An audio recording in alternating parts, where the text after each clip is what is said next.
Durante las últimas semanas habéis realizado multitud de tareas, problemas y desafíos.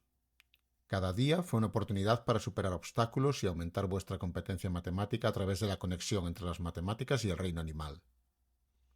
Desde la resolución de problemas sobre la migración de las aves hasta calcular la superficie de establos, habéis demostrado que sois capaces de ser constantes en vuestro trabajo.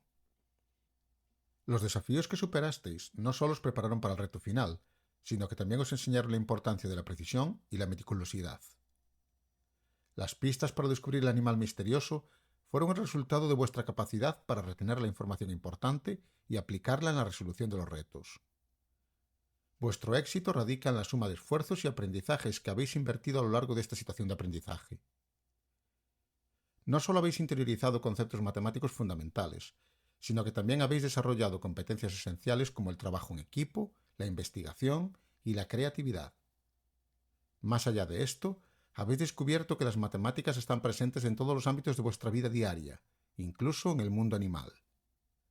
Recordad siempre que esta ha sido solo una de las muchas aventuras matemáticas que os aguardan.